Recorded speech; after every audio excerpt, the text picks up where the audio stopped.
La géométrie sacrée est une voie qui tend à unifier trois domaines que nous avons trop tendance à dissocier, à savoir l'art, la science et le sacré. L'art régit toutes les activités créatrices et répond au besoin de donner forme à nos émotions pour les transcender et les exprimer.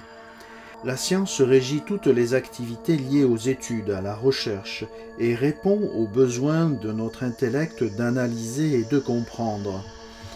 Quant au sacré, il régit tout ce qui touche à l'éthique et à la morale et répond aux besoins d'amour, de paix et d'harmonie du cœur. S'initier donc à la géométrie sacrée favorise la réunification de ces trois pôles fondamentaux qui constituent l'essence même de notre unité humaine. Au fur et à mesure que ces trois pôles s'harmonisent, de nouvelles potentialités s'éveillent et ce qui favorise une nouvelle approche de la réalité.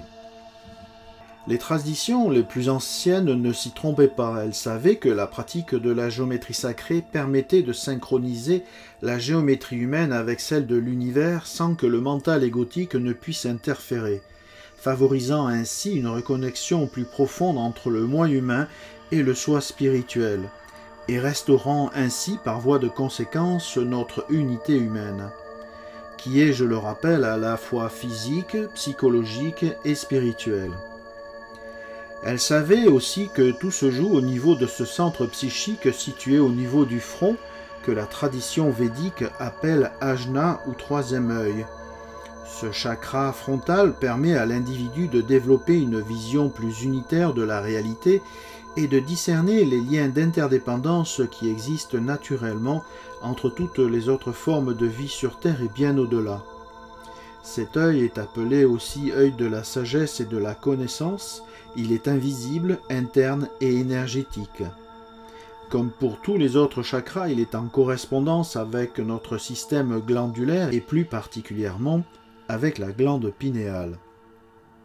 Cette petite glande endocrine située au niveau de l'épithalamus joue un rôle fondamental dans notre équilibre à la fois physique et psychique, car elle a la capacité de capter les fréquences les plus élevées et de réguler notre système hormonal, afin que notre corps puisse s'adapter aux différentes variations à la fois climatiques et environnementales. La glande pinéale est notre horloge interne qui aide à notre organisme à s'intégrer dans les rythmes naturels du milieu dans lequel il se trouve donc. Sa sensibilité lui permet de détecter la moindre variation puis d'initier les réglages physiologiques et métaboliques nécessaires pour notre équilibre personnel.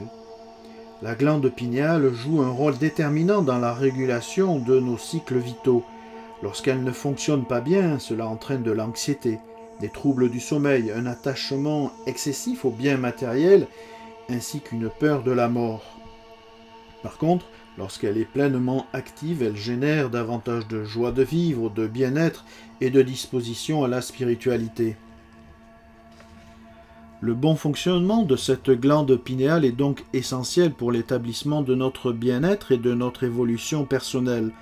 Seulement, de par notre mode de vie, notre alimentation et nos conditionnements socio-éducatifs, cette glande tend fortement à se calcifier, ce qui vient perturber sa capacité naturelle à capter les vibrations et à réguler correctement notre système hormonal et immunitaire, avec toutes les conséquences négatives que cela entraîne comme la dépression, l'insomnie et autres troubles mentaux et comportementaux.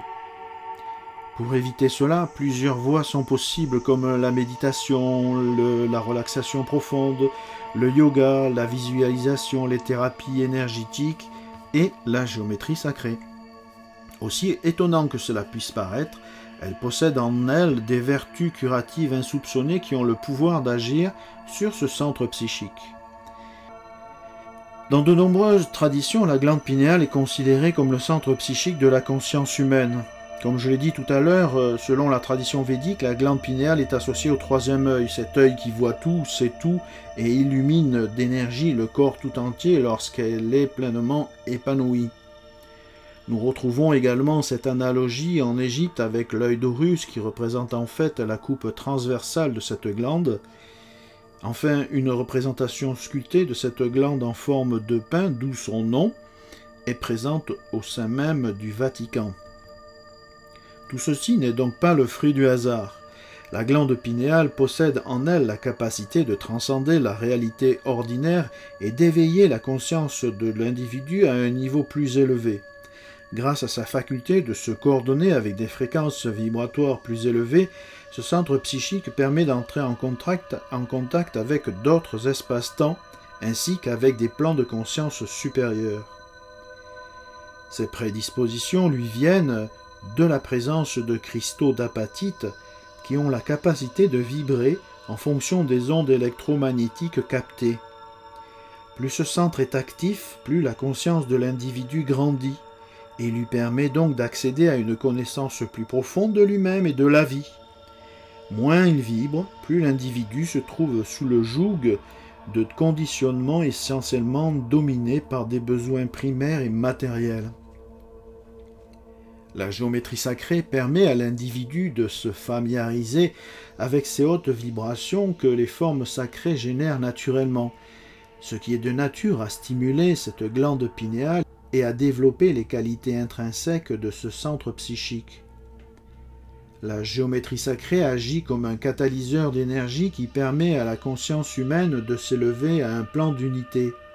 L'approche inclusive de la géométrie sacrée crée un espace intérieur dans lequel nous pouvons nous élever au-dessus de la pensée limitée et clivante pour accéder à la connaissance de l'ordre naturel de l'univers, ce qui est de nature à transcender la vision fragmentée et séparatiste de l'ego pour rejoindre une vision plus globale et plus unifiée de la dite réalité. Nous découvrons alors une nouvelle réalité qui a toujours existé tout en mettant en évidence les limitations du système de croyance dans lequel nous avions fonctionné jusqu'à présent. Dessiner des formes sacrées, c'est vivre une expérience d'unification et d'harmonisation avec des fréquences plus élevées que d'ordinaire. La pratique de la géométrie sacrée permet de nous affranchir d'une zone de fréquence qui nous rend plus influençables et plus manipulables. Elle réactive un savoir intuitif qui est déjà en nous, car sans le savoir, chacun de nous est une véritable bibliothèque vivante d'informations qui ne demande qu'à se révéler. La géométrie sacrée possède en elle les codes d'accès à une quantité phénoménale d'informations, nous révélant ainsi le potentiel illimité dont nous disposons en tant qu'esprit humain. Les traditions les plus anciennes savaient ce potentiel d'éveil que contient cette glande si petite, ô combien déterminante pour retrouver le chemin de notre âme et de notre liberté intérieure. C'est en ce sens qu'elle a toujours été considérée comme la clé de l'illumination. Toutes les traditions donc anciennes connaissent ce potentiel d'éveil intérieur que génère la pratique de la géométrie qui ne se limite pas à dessiner des formes sacrées ni à leur donner forme à travers un édifice ou un temple par exemple. Elle nous offre surtout un espace dans lequel nous pouvons passer de la conscience ordinaire à la conscience du sacré, du monde profane au monde spirituel et sacré. Ce qui est de nature à nous révéler l'existence du visible et du non-visible, que notre corps physique ne peut exister sans une dimension non physique, que ce qui nous semble réel et tangible n'est peut-être pas l'unique réalité. La pratique de la géométrie sacrée nous familiarise avec la réalité de cette dualité, de ce jeu de polarité entre le visible et le non-visible, entre la matière et l'esprit. C'est dans cet espace de dualité unifiée que notre conscience s'éveille à cette possibilité que la réalité ne se limite pas à ce que nos seuls 5 sens sont capables de percevoir, et que notre identité ne se limite pas à ce seul corps physique ni à notre statut social. Nous sommes bien plus que ce que nous croyons être. La géométrie sacrée permet de nous imprégner des lois universelles qui régissent la création et qu'utilisent les artistes depuis toujours. Elles sont agissantes et même soignantes car elles sont chargées de sagesse et de vie qui reposent sur des fondements d'une objectivité absolue. ce qui est de nature à restaurer le lien intime et sacré qui nous unit avec l'ensemble de la création, à dynamiser et fortifier notre connexion spirituelle avec le divin et à nous élever à une plus grande dimension de nous-mêmes et de la vie en général.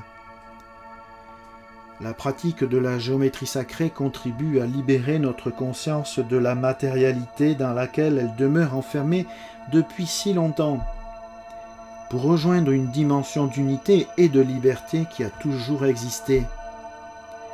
Elle a le pouvoir de nous révéler notre essence spirituelle et de favoriser la réconciliation entre le moi humain et le soi spirituel dont il est issu. On pourrait dire que la géométrie sacrée favorise le passage entre la conscience matérialiste à la conscience spirituelle jusqu'à restaurer notre triunité humaine, naturelle et originelle qui est à la fois corps, âme et esprit. Ce n'est d'ailleurs qu'à cette condition que nous pourrons répondre efficacement aux multiples défis qui nous font face, car la conscience spirituelle nécessite une ouverture du cœur avec toutes ses composantes qui en découlent comme l'éthique, la droiture, la justice, l'équité, l'ouverture aux autres, la coopération, l'amour désintéressé, la paix. Tout ceci explique pourquoi la géométrie sacrée connaît un intérêt grandissant, car le moment est venu d'accéder à une nouvelle version de nous-mêmes afin que notre réalité soit davantage en conformité avec le dessein divin et l'amour qui en découle.